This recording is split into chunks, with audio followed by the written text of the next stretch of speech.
British काळातील फौजदारी कायदे बदलून केंद्र सरकारने 3 नवे कायदे संसदेमध्ये मंजूर केले होते।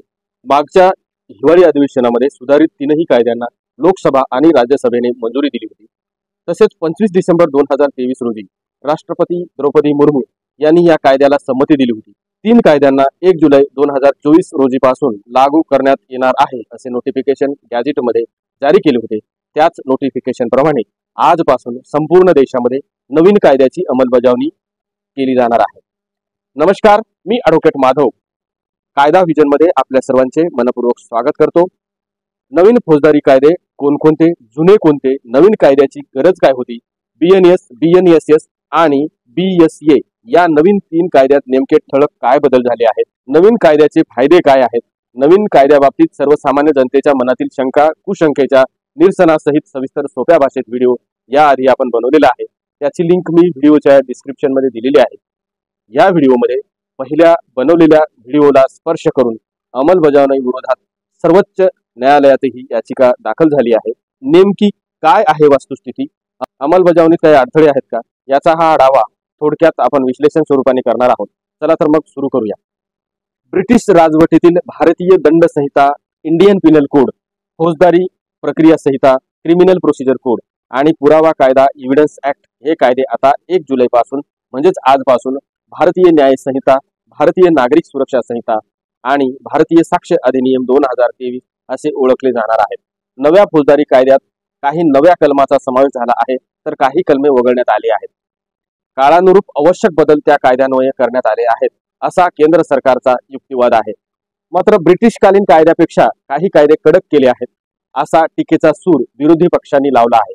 पोलिसांच्या अधिकारात वाढ तर नागरिकांच्या अधिकारावर गदा आणणारे हे कायदे असल्याचे आरोप विरोधकांनी अगोदर केला आहे। अंमलबजावणी विरोधात सर्वोच्च न्यायालयात देखील याचिका दाखल झाली आहे।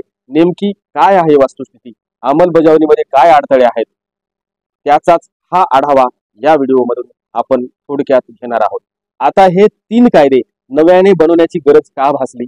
देशाला स्वातंत्र्य मिळाल्यानंतर 77 वर्ष झाली तरी हे कायदे वापरले जात होते। त्यापैकी अनेक कायदे हे वसाहतवादी पद्धतीचा पुरस्कार करणार तसेच ब्रिटिश फौजदारी न्याय पद्धतीचे प्रतिबिंब होते। स्वातंत्र्यपूर्व काळात भारतीयांचा आवाज दाबणे आणि न्याय देण्याऐवजी शिक्षा देण्याकडे या कायद्याचा कल होता। त्याशिवाय अनेक कायद्याचा सद्यस्थितीत उपयोग होत नव्हता।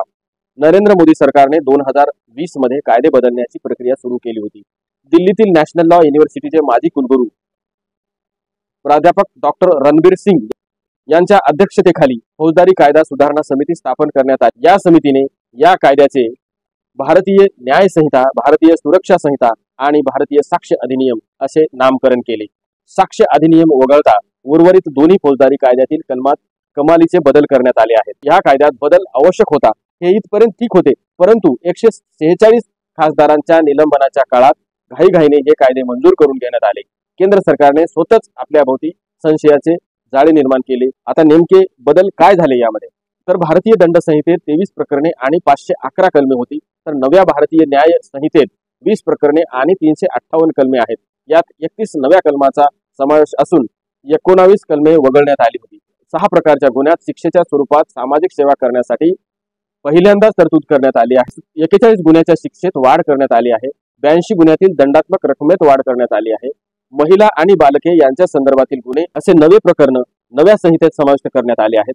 तर याशिवाय दहशतवाद, हुंडाबळी, संघटित गुन्हेगारी, वंश, जात या सामाजिक शत्रुत्वापासून निर्माण केले जाणारे गुन्हे याचाही स्पष्ट उल्लेख नव्याने करण्यात आला आहे। सर्वोच्च न्यायालयाने जी कलमे अवैध ठरविलेली आहेत ती तसेच अनावश्यक कलमे रद्द करण्यात आली आहेत। फौजदारी प्रक्रिया संहितेत 484 कलमे होती। नव्या भारतीय नागरिक सुरक्षा संहितेत 47 कलमे अधिक म्हणजे 511 कलमे असतील। यात 2 नवीन प्रकरणाची भर पडल्याने एकूण प्रकरणाची संख्या 39 झाली आहे। गुन्हे तपासाला घालण्यात आलेली कालमर्यादा हे या नव्या संहितेचे वैशिष्ट्य आहे।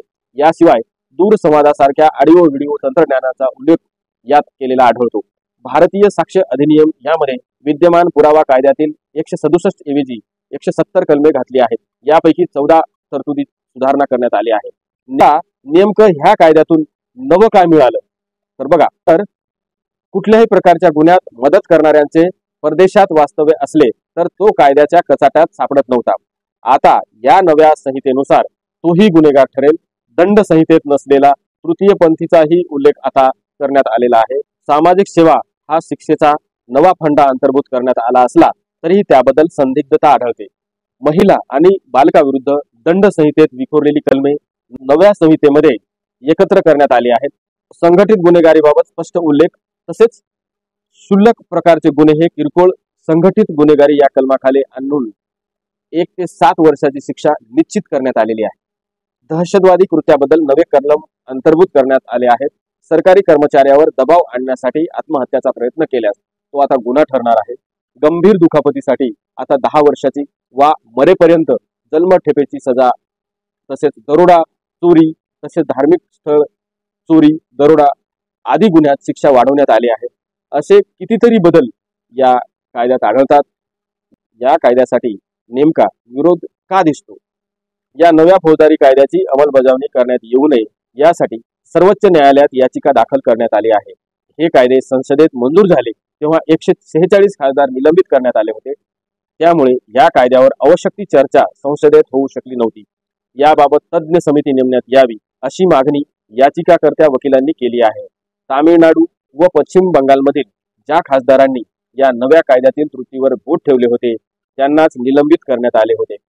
भारतीय न्याय संहिता कायदा हा पोलिसांना अमर्याद अधिकार देणारा आहे। भारतीय नागरिक सुरक्षा संहितेत पोलिसावर आरोपीची 15 दिवसाची कोठडी घेता येणार आहे। याशिवाय गुन्हा घडल्यानंतर 40 ते 60 दिवसात कधीही आरोपीची कोठडी मागण्याचा अधिकार बहाल करण्यात आला आहे। याबाबत निश्चित मार्गदर्शक तत्वे ह्या कायद्यात नाहीत असाही युक्तिवाद याचिकेत करण्यात आला आहे। एकीकडे ब्रिटिशकालीन कायदे रद्द केल्याचा दावा करायचा आणि प्रतिबंधात्मक कार्यवाहीसाठी दंड अधिकाऱ्याचे अधिकार कायम ठेवायचे याबाबतही आक्षेप घेण्यात आला आहे। नागरिकांच्या अधिकारावर गदा आणण्याचा हा प्रकार आहे। शिवाय नव्या साक्ष अधिनियमात इलेक्ट्रॉनिक पुरावे मान्य केले आहेत, मात्र हे पुरावे संरक्षित ठेवण्याबाबत काहीही सूचना नाहीत असेही ह्या याचिकेत म्हटलेलं आहे। या तीनही कायद्यातील बदललेल्या कलमाची माहिती व्हावी यासाठी नवीन कायद्याच्या माहितीची पुस्तिका तयार केलेली असून पुस्तिका राज्यातील सर्व पोलिसांसाठी उपलब्ध आहे। ह्या पुस्तिकेमुळे पोलिसांना कलमातील बदल लगेच कळतील। यासाठी प्रत्येक पोलीस स्टेशनच्या स्तरावर नवीन कायदे कसे अंमलात आणावेत यासाठी ट्रेनिंगचे आयोजनही करण्यात आले होते। महिला व बालकावरील वा अन्य कुठलेही गंभीर गुन्हे असोत त्यावेळी प्रथम खबरी अहवाल FIR दाखल करताना स्वतंत्र प्रश्नावली उपलब्ध करून दिली आहे। शिवाय तपास करताना कुठली खबरदारी घ्यावी याचीही सविस्तर माहिती देण्यात आली आहे। 1 जुलैपासून नव्या फौजदारी कायद्यानुसार पोलिसांना कार्यवाही करावी लागणार आहे। न्यायालयात दाखल प्रकरणाचा पोलिसांना खरा कस लागणार आहे। या आधीच्या आणि नव्या कायद्यानुसार दाखल गुन्हे अशी दुहेरी कसरत करावी लागणार आहे। पोलिसावर ताण मात्र निश्चित वाढणार आहे, हे मात्र नक्की। धन्यवाद।